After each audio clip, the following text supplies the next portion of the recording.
reunited at last. The mother sees her chick for the first time. She's keen to start parenting, but the father needs persuading to surrender the chick he's been caring for all winter.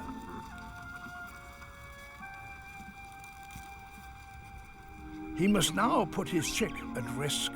In these temperatures, it could freeze in seconds. The male will have to let go.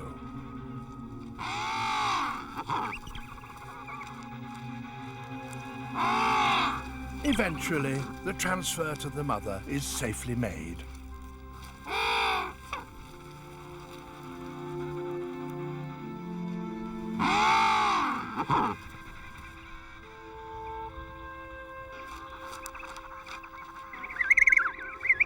The chicks grow quickly on a diet of fish and squid.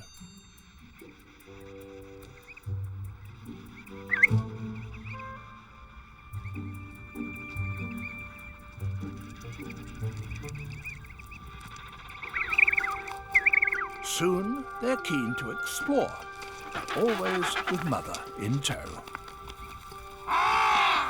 This chick is less fortunate. Its mother has not returned to claim it. Another orphan is searching for a new family, but this female already has a chick of her own.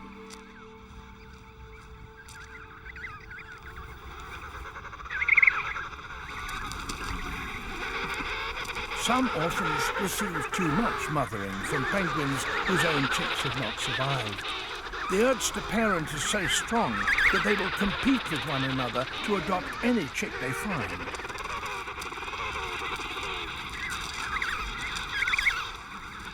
Many of these squabbles end in tragedy, as the poor chick is trampled to death.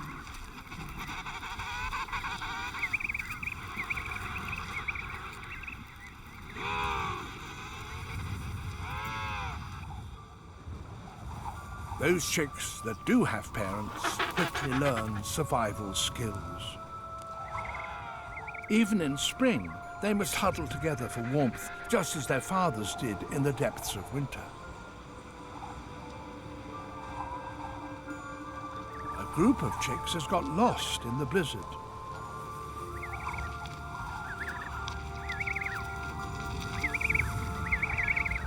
Cold and disorientated, they search for the colony.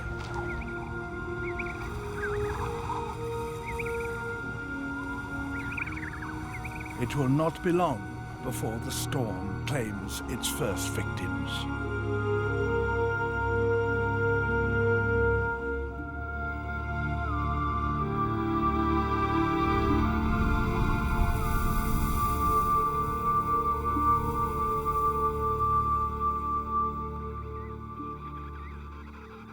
By early summer, the chicks are surprisingly well developed and now look ready to take on the world.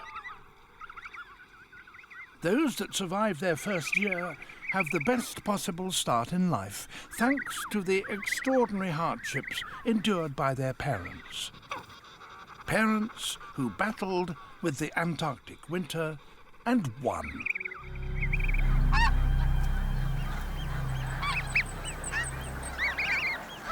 At the goose colony, it's high summer and eggs are hatching.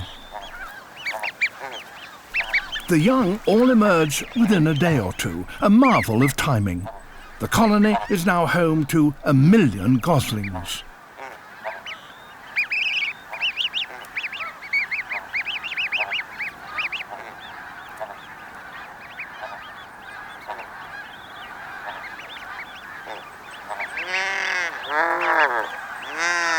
The fox is still gathering all she can get.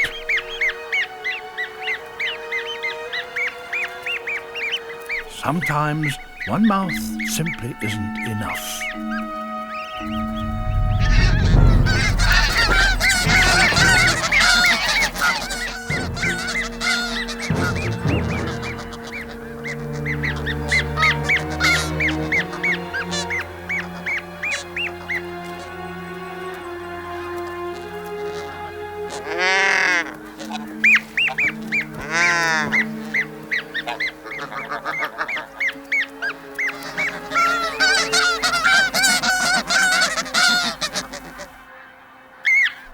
One will have to do.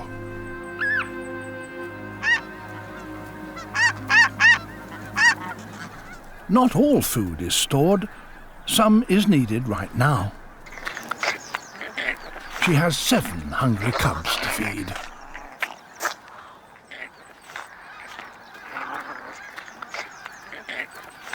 As their appetites grow, the mother must work tirelessly to raise her family. Only fat, healthy cubs will survive the Arctic winter.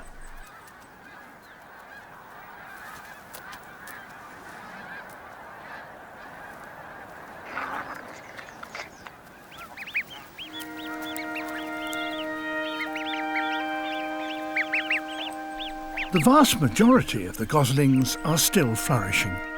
Their parents lead them down to the safety of the water as soon as they're strong enough to make the journey.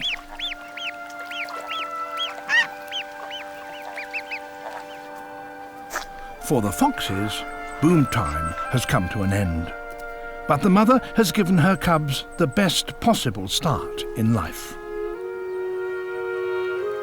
The geese will continue grazing the tundra until the summer ends and they're forced to head south for the winter.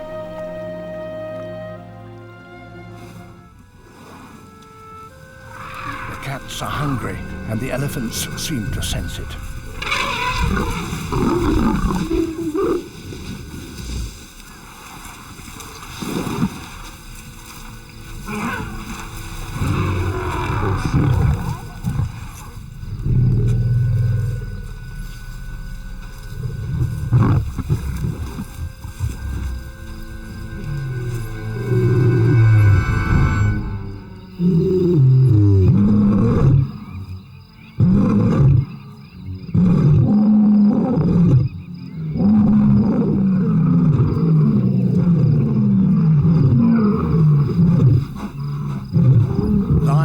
Don't usually hunt elephants, but desperate times require desperate measures.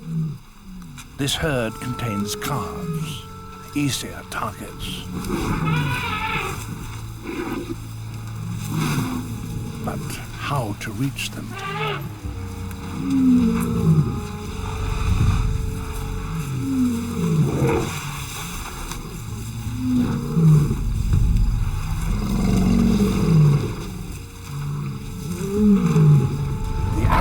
Encircle their young. It's an impenetrable wall of grey.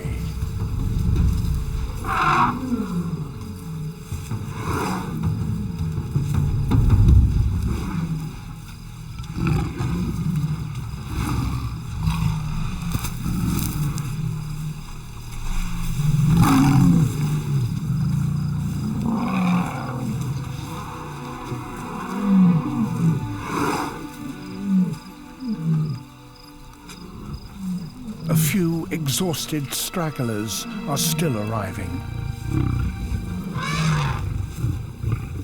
One of them is alone.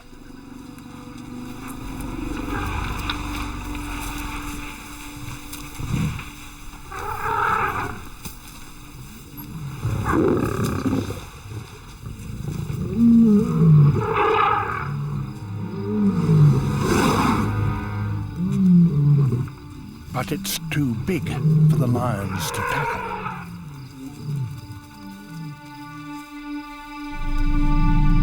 This one looks a little smaller.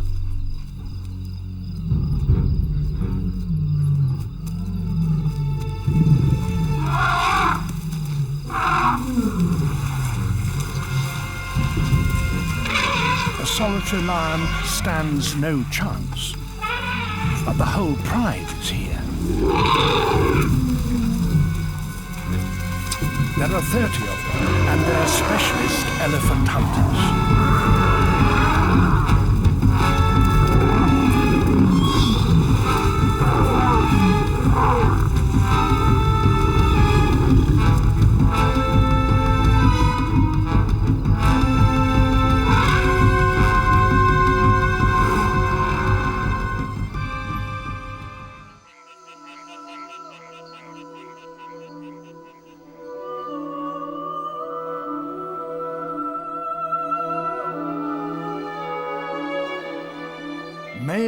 gliding leaf frogs leap from the treetops.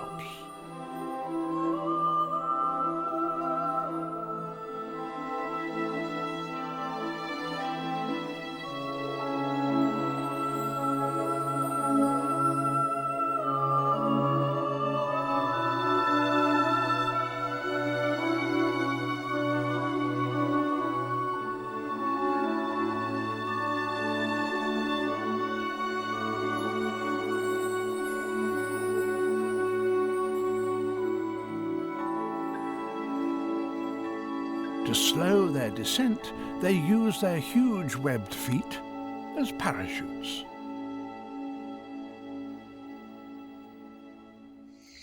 These large tree frogs spend most of their lives in the high canopy and only come down when it's time to breed.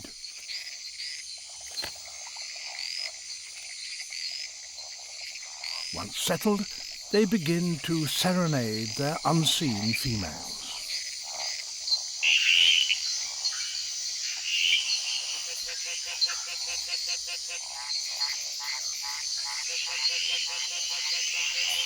Now it's time for the females to make their move.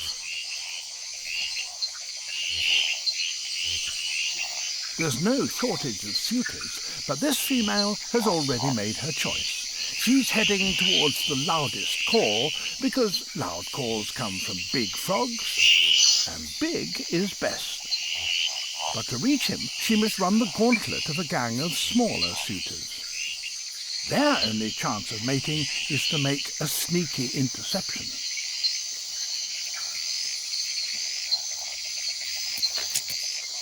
He scored. But with more females arriving all the time, it's not over until the fat frog stops singing.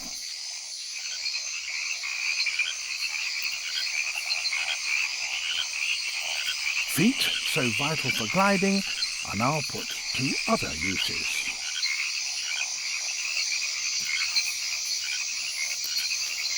Two's company, three's inconvenient.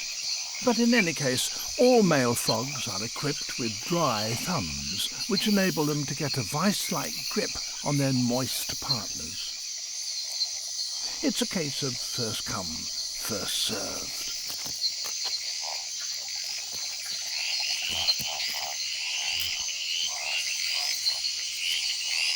Living in such a humid environment means jungle frogs are less tied to puddles and pools, and these even lay their eggs out of water.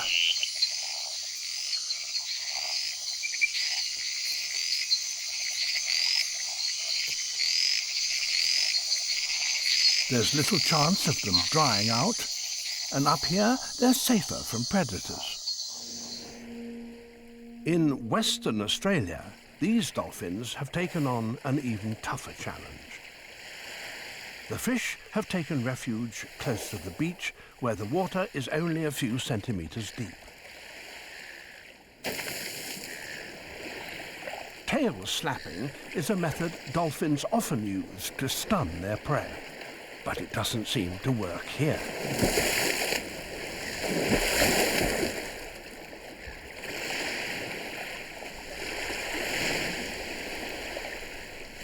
The fish are tantalizingly close, but they're still out of reach.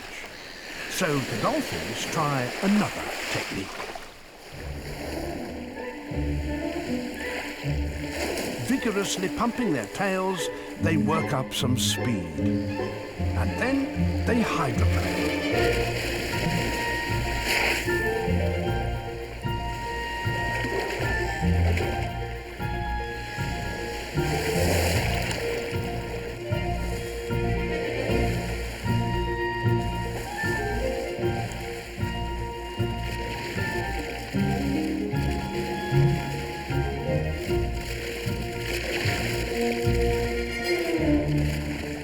Their momentum carries them right through the shallowest waters and onto the fish.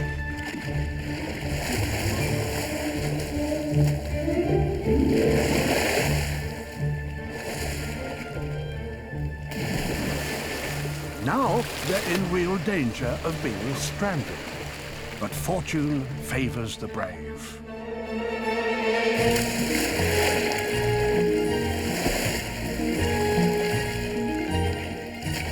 Younger dolphins lie alongside, watching. But so far, only 8 individuals here have mastered this daring technique.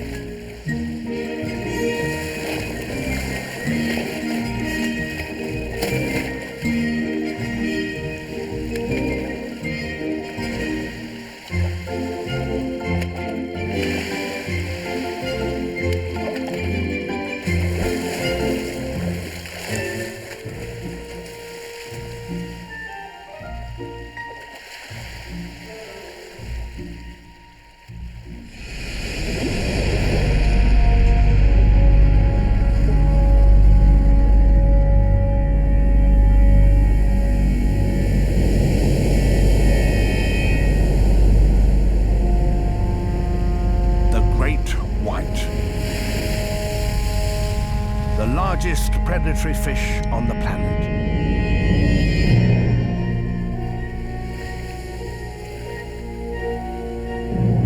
Each dawn, Cape fur seals leave their colony to go fishing.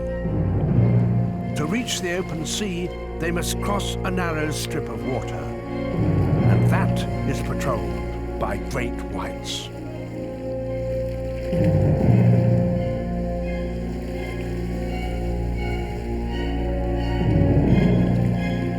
Each seal is indeed swimming for its life.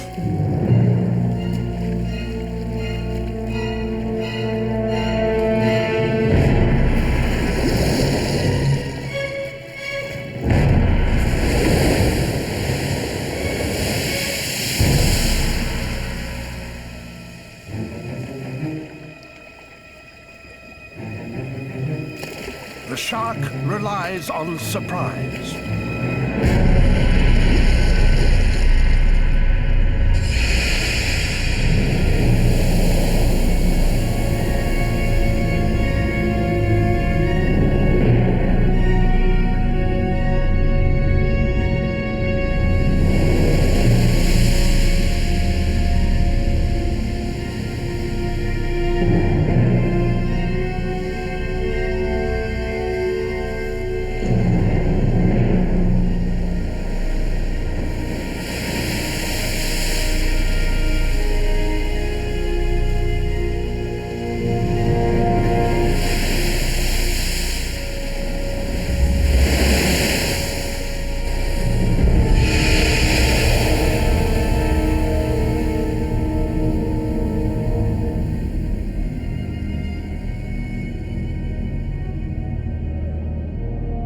The great white's turn of speed is powered by a high metabolism. They only thrive in cold, temperate seas, for only these waters contain sufficient food necessary to fuel such a ravenous predator.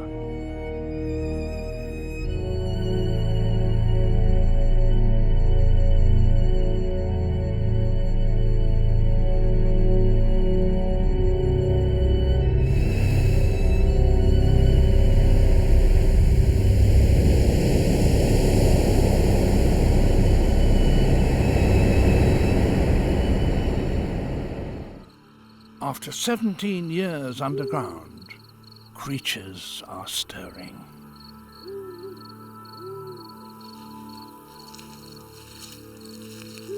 The nymphs of the periodical cicada have been biding their time. Now they march like zombies towards the nearest tree and start to climb.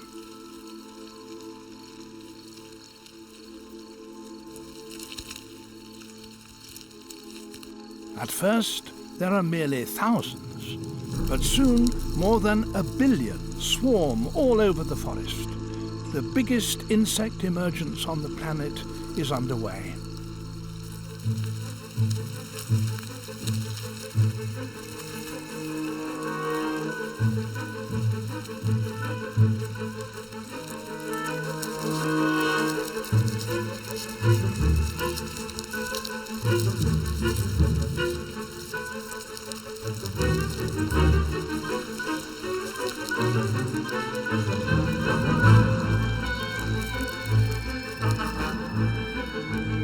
They invade the upper branches where they climb out of their external skeletons and assume their adult winged form.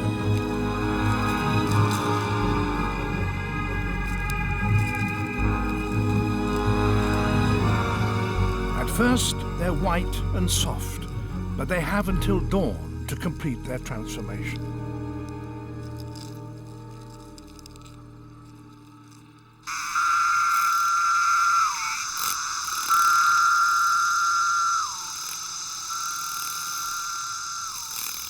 After an absence of 17 years, the forest is now overrun by cicadas.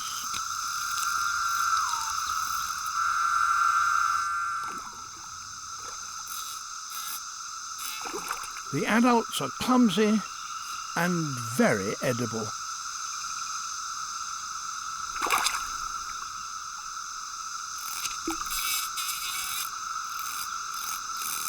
For turtles and other inhabitants of the forest, this is a feast they're lucky to see once in their lifetime, and they gorge themselves while they can.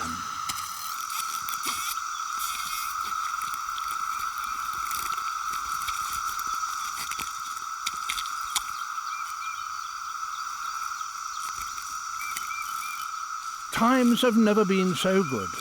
The cicadas have no defences and virtually offer themselves to their attackers.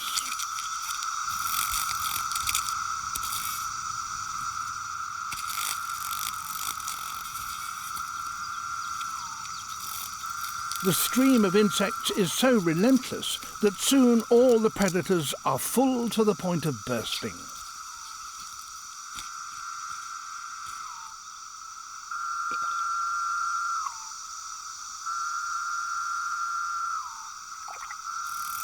And still the cicadas come. With the predators overwhelmed, the survivors can achieve their purpose. After mating, the adults lay their eggs, and then their job is done. In just a few days they will all die, and the forest will fall silent.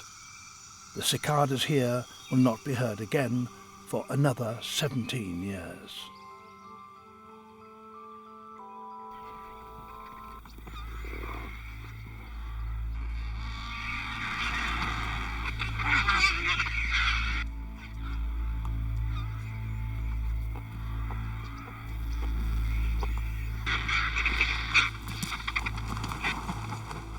An Amur leopard, the rarest cat on Earth. Winter is a difficult time for this hunter. There are no leaves for cover and no young prey animals. This female has the added pressure of having to provide for her one-year-old cub. It will be another 12 months before he'll be able to fend for himself.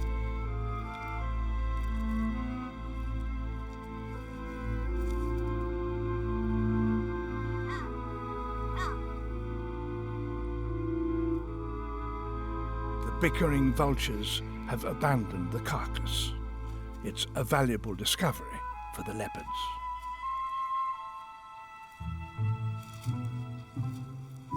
But the cub doesn't share its mother's sense of urgency.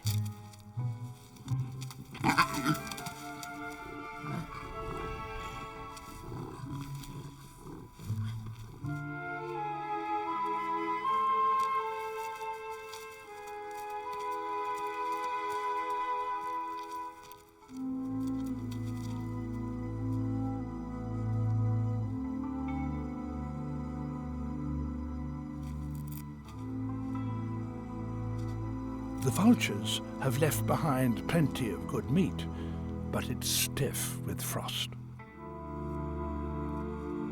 The mother works to open the hide and make feeding a little easier for her cub.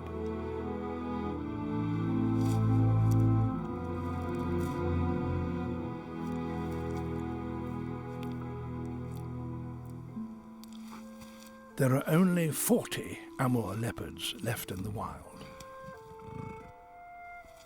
And that number is still falling. The harshness of the winter here hinders their increase in numbers. It takes one of these females longer to raise her young to independence, than it does a leopard in Africa.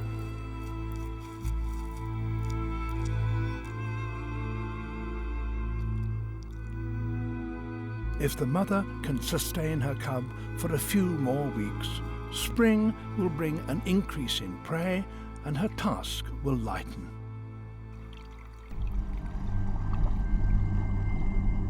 Sailfish, 3 meters long, are closing in on prey.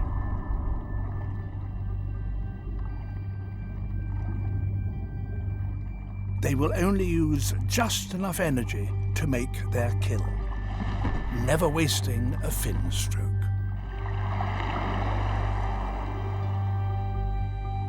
Nearly 100 sailfish have surrounded a single school of baitfish. It's very rare to see so many of these hunters in one place. To herd their prey, the predators raise their huge dorsal fins.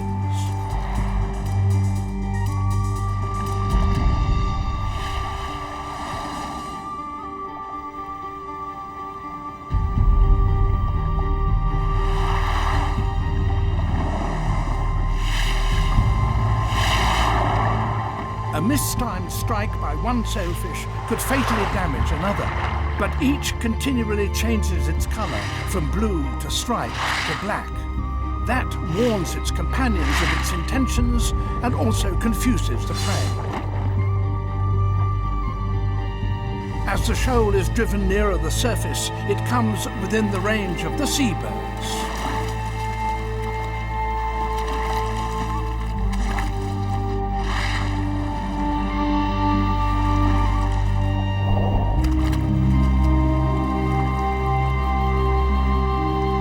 Out here in the open ocean, there is nowhere for the baitfish to hide.